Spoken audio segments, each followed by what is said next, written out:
we've been, talking here and there, just kind of in passing about the MVPs or who could win MVP.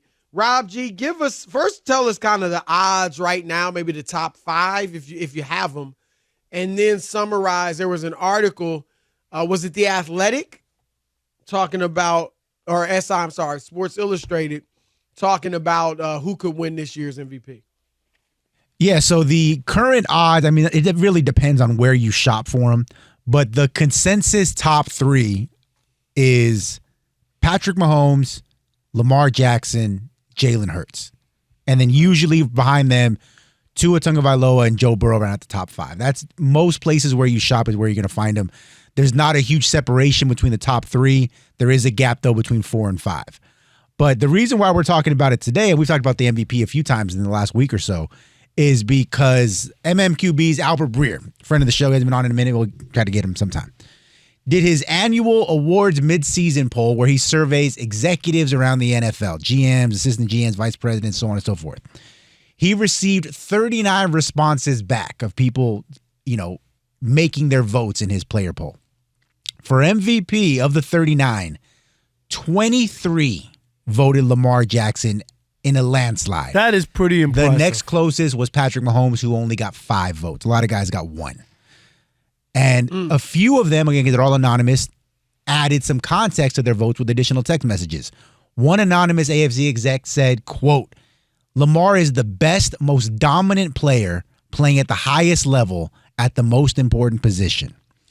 A second exec added, in my opinion, if Baltimore lost him, they'd crash and burn. So everybody, it seems, in the NFL circles is on board with Lamar Jackson winning his second MVP. Where you at, Rob?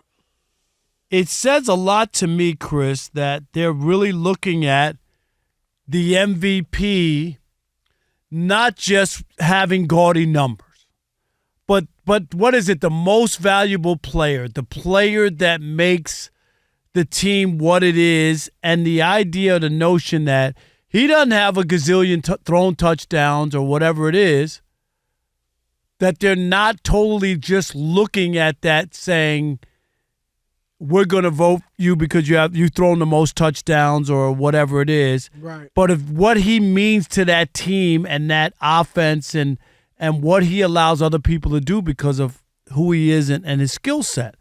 That's pretty interesting to me. And I think, Chris, when you look at it and what you said over and over, which is true, is that there isn't anybody this year with the Aaron Rodgers numbers of a few years ago. You remember that, where it was just his numbers were just too good that it was almost impossible not to vote for him. Like that, like we don't have anybody like that, right?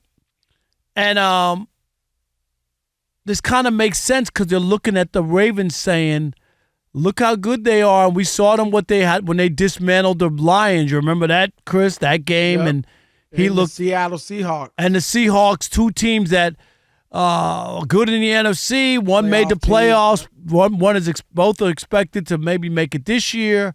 So I think that was probably, and who knows when it came, Chris, because it could have come after that, right after those 2 games too, that showed where he is. But it's interesting, and I'm not going to push back on it. I don't have an issue if you're talking about most valuable player and what they mean to the team. I'm fine with this. Like you said, I've said there is no definitive guy right now. There really isn't. So I won't push back either. And I do think this, you said MVP, and generally, Rob, let's just face it. And this, I think, goes for all quarterback. But it's more so just who was the best at that season. It really isn't about most value. No, you're right. I'll give you that. Who put together the best season? Whoever had the best season. Who had the best season. Now, obviously, your team has to win games. But I agree with you right now. Maybe they did look at that when it's a year where there aren't a ton of guys or there's no guys really that are separating themselves with the numbers. Right, no eye-popping, Chris. And all that, right. That maybe they did look at actual value.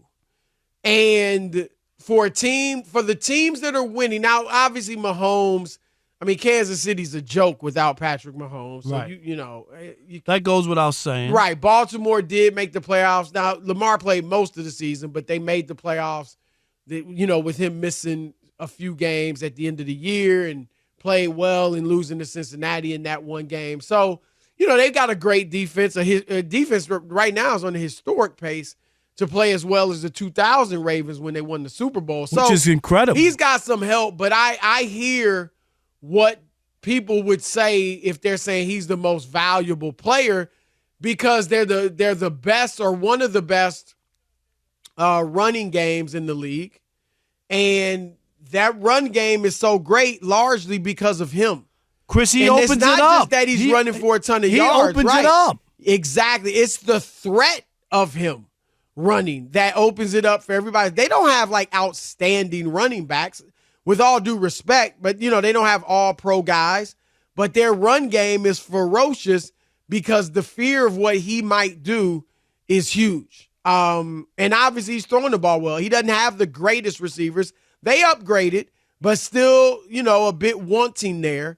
And so them having the best rush game in the league is largely, because of him, and he's passing the ball well.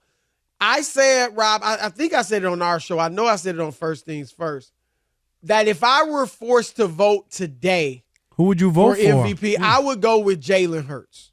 Okay. Again, I don't have a big problem with Lamar because it really isn't definitive. But I think Jalen, because he, like Lamar, they're both tremendous leaders. But Jalen has just accounted for far more touchdowns. He has thrown for 15 to Lamar's 9. And he has run for 7, which is the most of any quarterback, to Lamar's 5. And so he has 22 touchdowns, which is second only to Josh Allen in total touchdowns. And he has 8 more scores than Lamar does. And it's, people might look at, well, Jalen's got the 8 interceptions, but he's only got 2 fumbles. So that's 10 turnovers. Whereas Lamar only has 3 interceptions, but he's got 5 fumbles. So that's 8. So the turnovers are very similar. Both teams have great records. They're the teams I picked to meet each other in the Super Bowl. So like I said, I'm not going to push back. I mean, Jalen's numbers are better. He's thrown for more yards. I don't know if he has a higher passer rating or not, but I'll check that out. But he's definitely thrown for far more yards. He's throwing for about 261 a game. Lamar's only throwing for 217. Lamar does have a slightly higher passer rating, 100.8 to 97 for Jalen. So it's close, but I think I would go with Jalen, but I'm certainly not mad at Lamar. I don't know. Jalen got off to that slow start, Chris, and the interceptions, people look at those, and fumbles for a quarterback, not nearly as much. Would you agree with that or not? What do you mean not as much? Not the interceptions as just because you I could be think strip sacked. Turnover. No, I get that, but there's a lot of ways you could lose the football as a quarterback. Right, but none of them are good. I mean, I'm not just trying saying to overlook his, Yeah, I'm just saying, fumbles, but I'm just when you saying. throw the ball at you, and if somebody comes from behind, well, a lot of times though it might. And Lamar has only lost 2 fumbles, so let me. He only lost 2 to not. Okay, amend that. So he's got 5 turnovers. Jalen's got 10. So there's a number. Okay, that makes a little sense. Well, if Jalen is lost, let's see, has he lost? That's a lot of turnovers. I don't know if he's lost that many.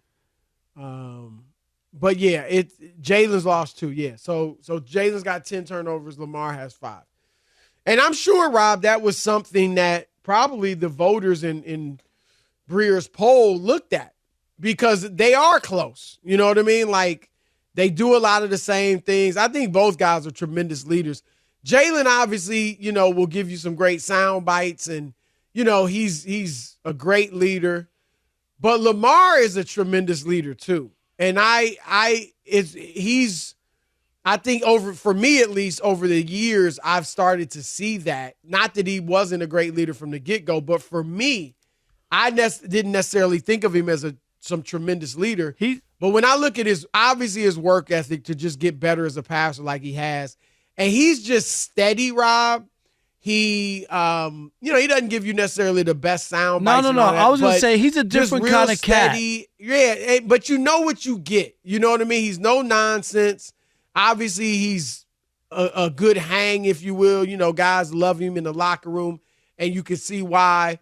But he's just steady, and I think having a quarterback like that, the best quarterbacks are great leaders. Let's just keep it real, And I think his demeanor and personality is really good for that team, and guys follow that. Yeah, it's hard for me to disagree with that, and we know how much his teammates like him. Yeah, and I've never seen him blow up on the sidelines or act crazy, Chris, like good, bad, or indifferent. He seems to be the same guy. Have I missed something? Have I missed real. Video? You know what I mean? I don't remember it. I don't think he says stuff just to be politically correct. I think he is completely who he is. Now, I don't know him personally, but that's just what I get. From watching him, I don't know him either. Right. He's one of the guys that I have not met. When I was covering a lot of NFL and traveling the country and all that, I met a lot of guys, but I have not met him.